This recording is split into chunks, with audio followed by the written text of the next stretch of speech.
Ahora vive libre, Qué sin buena manera de temor. empezar.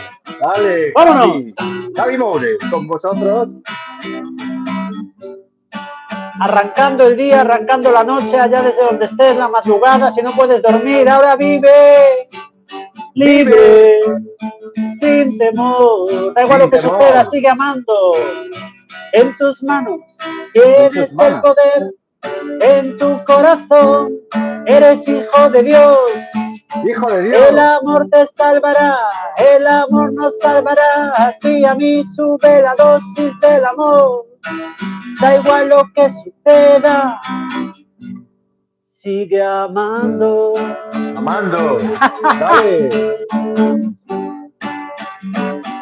Buenos días, buenas noches, buenas tardes. Desde el show de Truman, despertando a las conciencias, a los corazones, a volver a ser un niño, donde las palabras pierden el sentido y solo el corazón sabe. Es una práctica meditativa muy, muy poderosa. El, el darte cuenta que de la misma forma que un padre le grita a un hijo o que lo coge por el brazo con falta de respeto hacia la persona o con falta de amor, de la misma manera quizás te pasó a ti. Entonces, esos detalles que muchos adultos ven insignificantes, que no tiene por qué ser un hombre hetero, puede ser una mujer lesbiana, ¿no? No tiene que ser de una manera o de otra o con una... No, parece que muchos tenemos la potestad de ejercer un poder sobre ese niño y adoctrinarlo, porque hay como un inconsciente colectivo de que hay que educarlo. Y, y es perfecto, hijo de Dios. Sin embargo, lo vemos como... Sí, sin embargo, vemos a un niño de 1 año, de 6 meses, y lo vemos un Buda, lo vemos perfecto, ¿no? La mirada, la cara que pone la gente cuando ve a un bebé así, es perfecto, es maravilloso. Sí, mañana lo vacuno. Y se te queda así mirando el padre, como esperando a ver qué le dice. Y yo me quedo ahí como meditando, mañana lo vacuno a ese niño de, de 6 meses, que lo van a hacer una vaca, y me quedo así mirando que lo van a hacer una vaca para que paste. Y lo acabo de ver el día anterior tan hermoso, tan despierto, esa mirada que te mira profundo, lo vi el otro día. Y de repente el padre te dice eso, también esperando un poco tu... Y solo una mirada llega, ¿no? Y solo un silencio es suficiente. Pero entiendo también el otro lado y entiendo la cultura en la que estamos y la publicidad y todo lo que hay sobre eso. Pero mm, eso podría ser de largo debate, eh, pero vamos a lo más básico, ¿no? Que es el poner límites, ya no límites, sino el adoctrinar a mi imagen y semejanza, adoctrinar el personaje, ir puliendo un personaje. Y la perfección en ese momento que existe espontáneamente en ese instante. Y en ese instante está ahí espontáneamente, y si tiene que luchar, lucha, si tiene que gritar, grita, si tiene que reír, ríe. Lo más normal es que esté en paz, lo más normal es que esté respirando, que esté con una mirada limpia, blanca, que lo más normal es que no tenga represión para cagar o para mear, lo más normal es que haga todo, que llore cuando tiene hambre. eh, lo más normal es eso, lo más natural. Exacto. Entonces, claro, entonces cuando practicamos la no interferencia, aun practicando la no interferencia, el niño, evidentemente, su fuente más cercana de amor es el de los padres, es el de los que tienen frente todo el día, es el de los que ve desde el principio, el que le da la teta, el que le da ese amor, ese acaricia, ese abrazo. De hecho, al bebé que no acarician se muere por una enfermedad, no me acuerdo del nombre, pero se muere por falta de caricia, de amor, de contacto. Entonces, poco a poco, ese bebé deja de estar conectado a la fuente, a la fuente de la tierra y a la fuente del cielo, que curiosamente los dos chakras que están abiertos es coronario y tierra.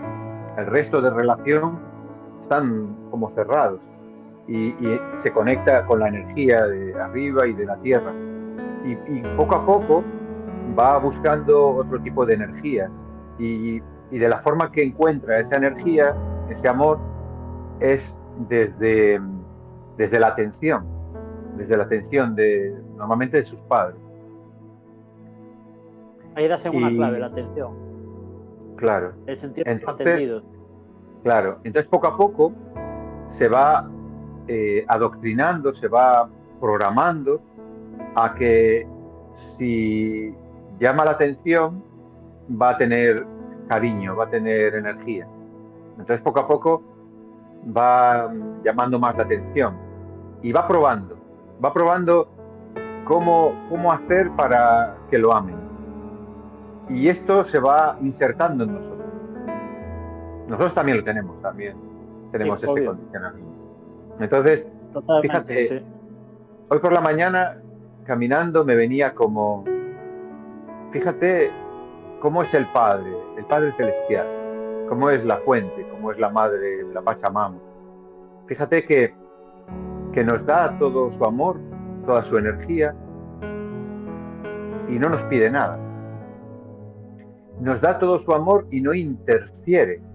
O sea, a no ser Moisés o algún iluminado de estos, a nadie le llega el Padre Celestial o la Madre o la Pachamama a decir lo que tienes que hacer o incluso todo el mundo lo duda, ¿no? Porque seguro no hay nada. Entonces a lo mejor es un flipe de nuestra mente todo ese plano celestial o tal. Entonces hay poca interferencia realmente. O sea, respeta mucho eso que hemos llamado libre albedrío. En realidad no creo que sea libre albedrío, creo que es la no interferencia. Y entonces como padre, como madre, nos nutren, pero practican el dejarnos libres, de alguna forma. No hay como... Las normas son de los humanos, las normas sociales, religiosas, son más humanas, pero la energía no te pide nada. Y ahí está algo muy importante. Y lo vas viendo cuando el niño o la niña ya tiene 7 años, que empieza a ponerse algunos trajes, empieza a ver qué tal, qué te parece así y tal. Entonces empieza a hacer alguna cosita y dice, bueno, pues ahora, claro, de repente su padre le dice, la primera verdad de Buda, todo deseo lleva al sufrimiento. Entonces de repente esa Empieza fuerte el niña, padre, ¿eh? de repente esa niña, los familiares le dicen, ay, nos vas a echar mucho de menos. Esa niña, desde su nuevo traje blanco, ¿no? De conciencia y que su padre ama tanto, dice, yo no echo de menos, yo todo deseo lleva sufrimiento. Y entonces, Va sobrado, de ¿eh? repente, claro, pero entonces de repente se encuentra con que sus familiares o su madre o quien sea, pues tampoco le aceptan eso, porque todo el mundo echa de menos. ¿Cómo que no echas de menos? ¿Cómo osas decir que no echas de menos? ¿Que estás adoctrinada? ¿Te está adoctrinando a alguien para no echar de menos? ¿Cómo no vas a echar de menos si todos echamos de menos? Hay que echar de menos. Entonces la niña se queda un poco con cara perpleja, como la vi ayer, como diciendo, ¿y ahora qué hago? ¿Qué, ¿Dónde está esto? ¿Qué tengo que hacer? ¿Y a dónde fue la mirada? ¿A dónde fue la mirada? ¿Su mirada a dónde fue? La mirada fue a mí, claro. Fue Ahí está. como decir, ¿aquí qué coño pasa? ¿No?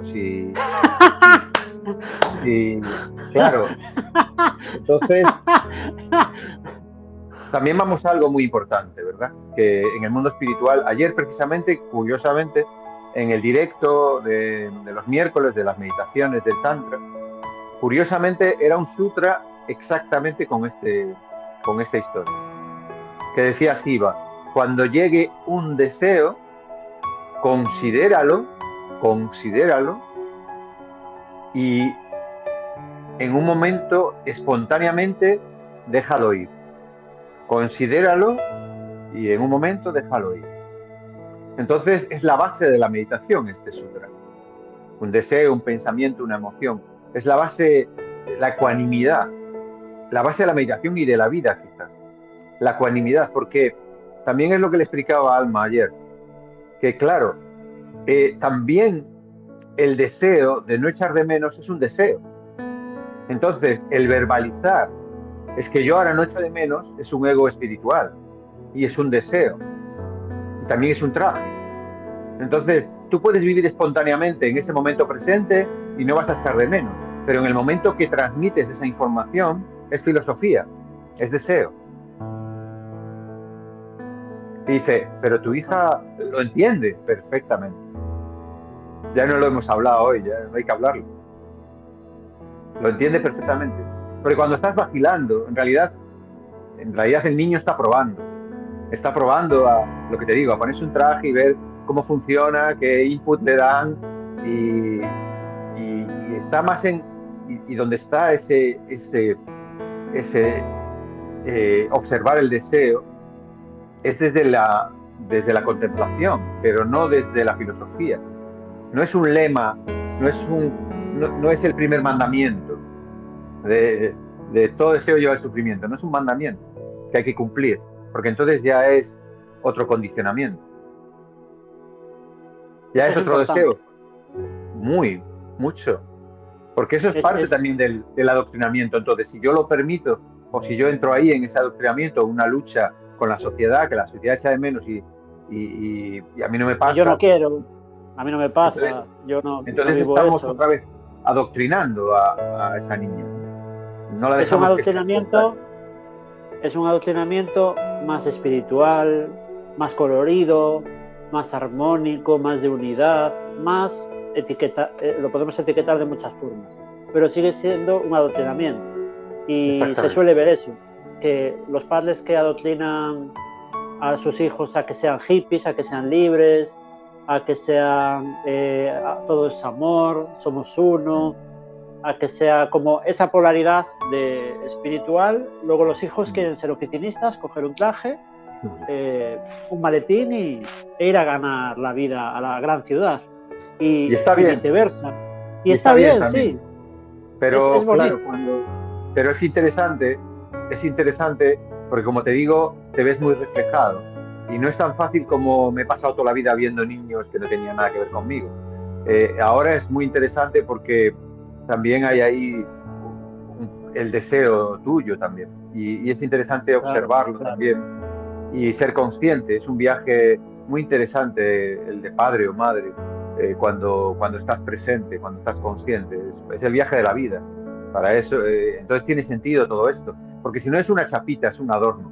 El, el, el, el viaje espiritual, de conocerse, de volver al niño, de ser consciente, es una chapita si después no puedes realmente practicar. Entonces, no es un lema, no es un discurso, no es no, es una No es presencia. filosofía. Cuando tú estás en el momento presente, a ti no te nace echar de menos. Y si en el momento presente, que era lo que le decía ayer, pues tienes un sentir de hablar con tu madre o con tu padre que no están presentes, pues puedes llamar, puedes hablar, no pasa nada. Pero no estás sufriendo con el que no está en tu momento presente, que en el aquí y ahora es lo único real que tienes. Entonces tienes que disfrutar de este aquí y ahora. Y un niño lo comprende muy bien porque está muy cerca de eso. Hay muchos momentos que disfruta de esa presencia. Lo que pasa que cuando tiene, a partir de 6 años, ellos empiezan, como te dije antes, a jugar, a ponerse una corbata, a ponerse un traje, y con la ropa también juegan, ¿no? A ver hasta dónde pueden llegar también, se ponen el top y a ver qué le dice la Ah, madre, el padre. sí, Pero la también minifalda. pero Sí. también juegan con los personajes. Entonces es muy interesante cómo poco a poco van... Yo le decía a mi sobrino, que también es otro que tuve muy cercano, con 10 años le decía, cuando ya empezó a desarrollar su personaje, su ego, le decía, no te creo, porque conozco tu ¡Qué verdadera, cabrón! porque conozco tu verdadera naturaleza y no te creo, no me engañas, no te creo tu teatro. Y se enfadaba, pero se reía a la vez, porque se daba cuenta de que estaba haciendo un personaje. Y poco a poco fue creciendo ese personaje y hoy en día ya no le digo nada de eso. porque ya está totalmente metido en el personaje. Tampoco le creo, pero no se lo digo. Pero cuando lo miro, él sabe que no le creo. Y le miras y identificas esa mirada, ¿verdad? No te ves reflejado ahí en solamente en ese personaje. Y entonces cuando sales un poquito del personaje y puedes observarlo, entonces no digo que no vas a llorar o que no vas a sufrir. Tu personaje va a llorar y va a sufrir, pero ya puedes observarlo. Entonces ya no hay una identificación absoluta con el drama. Y esta es parte de esta práctica de conocerte, de autoconocimiento, de observar, de contemplar en ti y en los demás. Porque cuando no te crees a ti, tampoco te crees a los demás. Entonces no crees a tu personaje, entonces no crees a los otros personajes. Los amas, no tienes que rechazarlo ni decirle, que eso es un personaje, No. deja eso, tal. No, lo amas, lo aceptas, lo respetas, caminas despacito por alrededor, pero ves al niño también que lleva en su interior. Y ahí está esa conciencia que somos y esa unidad en la que habitamos, esa energía que somos. Independientemente del traje, del personaje, ahí conectamos con otra parte real en nosotros. Y eso es como entraríamos en el reino, desde ese lugar de conciencia. Cuando tenemos ese lugar de conciencia, entonces nos damos cuenta de dónde está nuestra verdadera naturaleza. Salimos de todo ese teatro, de los personajes, de los dramas, y entonces al salir de ese deseo y de ese teatro, sales del sufrimiento, porque al final el sufrimiento es parte del condicionamiento, es parte de la condición que te vas creando. Porque cuando ves a un bebé, no está sufriendo, llora. Él llora, dices, pero no, ya no vas a llorar más. No, es que vas a llorar más. Llora más el bebé. Todavía. Claro, llora el bebé porque tiene hambre. Te das de comer y ya no llora. Ríe porque le hace gracia algo. Dejas de hacerle algo y ya no ríe. Es espontáneo, vive espontáneamente. Tiene dolor si se cae. Claro, llora cuando se cae. Siempre lloran cuando se caen. Pero, claro, después ya sale del llanto en un minuto. No se queda sufriendo todo un día. No es que me caí, soy tonto y no sé cuánto y resbalé o mi primo me hizo la zancadilla. A los 2 minutos estás jugando con el primo. No hay un sufrimiento en todo eso. Es potente, porque puedes ver el cambio cuando empieza a darse cuenta